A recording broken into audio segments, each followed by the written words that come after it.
Hello guys, Happy New Year. It's 2021 and this year has started very, very well on the Arsenal front. A resounding 4-0 win over Sam Allardyce's West Brom.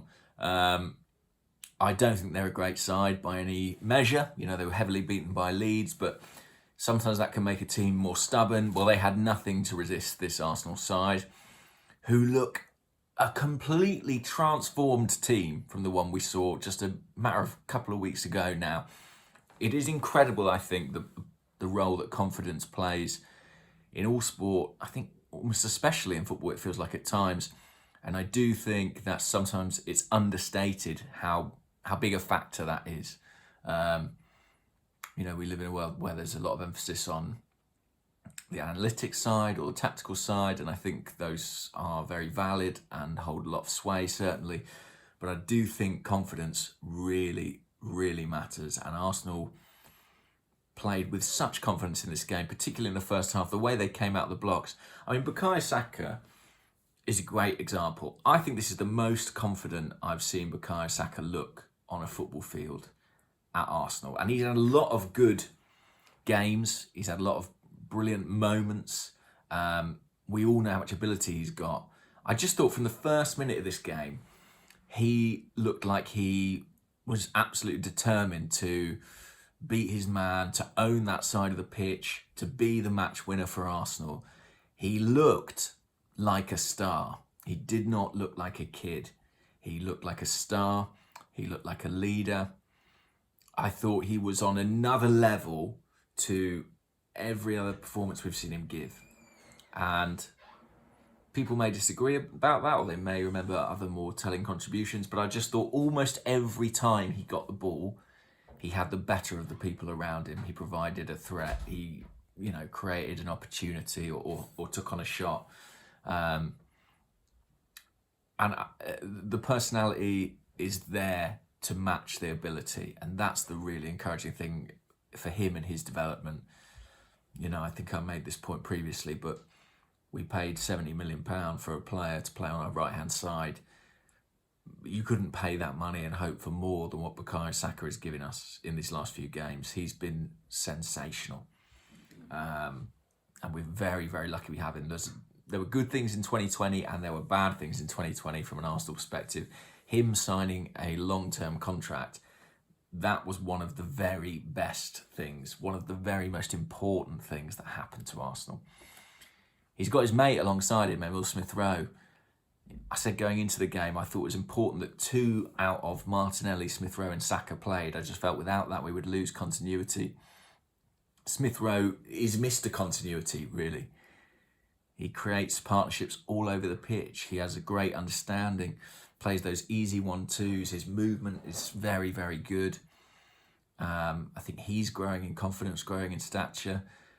The minutes are doing him no harm as well from a physical perspective. He works hard defensively. Full of praise for him. I mean, Arsenal are talking about buying a creative midfielder in January. I think they should still do that, especially if it creates an opportunity to move some on or send some out on loan. But if Arsenal had bought Emil Smith-Rowe on the eve of that Chelsea game, and he'd produced the 3 performances that he subsequently has, you'd be saying, wow, what a signing this guy is. Absolutely transformative impact on the team. Transformative impact on some of the players around him. What about Alex Lacazette, who was on the end of a lot of criticism in the first half of the season? Some of it justified, some of it I think a little bit harsh at times, because one thing he has done this season, he has scored a few goals. He's been in the right positions. I don't think his work rate has dropped really. I think there are physical limitations that he has, but the good thing now is he's surrounded by runners. He's surrounded by people who can do some of that legwork for him. And one thing he is able to do is drop in and link up. He's a player who collaborates really well.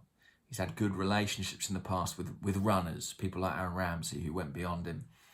And I think there's signs he's got that with Smith-Rowe and Saka too. So that's encouraging. What else to say?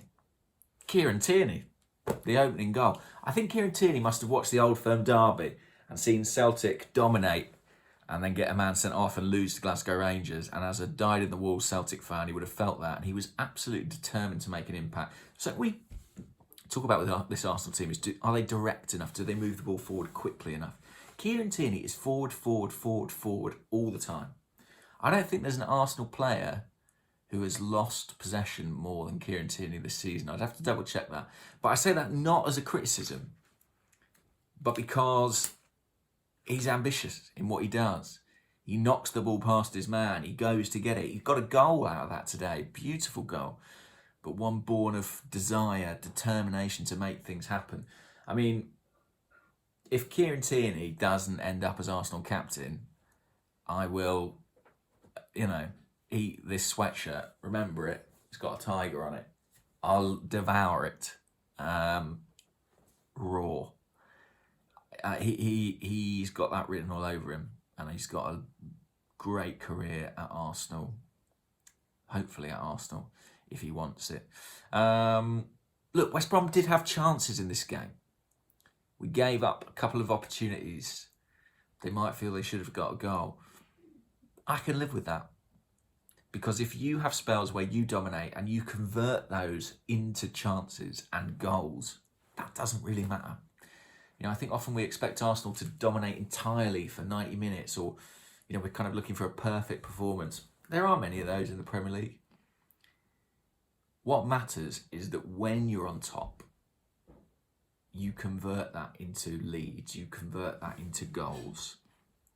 Arsenal, for the first time in a long time, are doing that. And that Bukayo Saka goal today, it took your breath away, because we haven't seen Arsenal score a goal like that for a long time. And I'm not even going to say that's our Arsenal, that's the old Arsenal back. I don't think we have claim on that anymore, really. And there are other teams in the Premier League who have scored goals like that. It was just a really good goal, a team goal, one that showed technical ability, good movement, intelligence. A lot of the attributes we've been missing. A lot of that is down to Smith Rowe and Saka. I mean, thank goodness for them, thank goodness for the academy.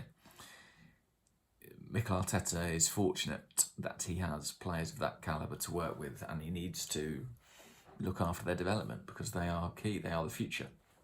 Anyway, let's not get ahead of ourselves. 3 league wins on the bounce. Great.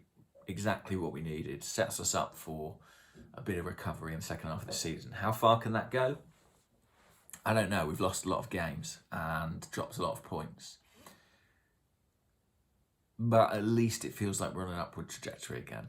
And Arteta, his position feels a lot more secure than it did, certainly a couple of weeks ago. I'm going to leave it there, because I've got to go and write it up and stuff. There's not actually a game for 7 days now. And that's the FA Cup tie against Newcastle. So a bit of respite for some of those weary legs. But well done, Arsenal. That was a good win. Right, I'll leave it there. Happy New Year again. Bye-bye.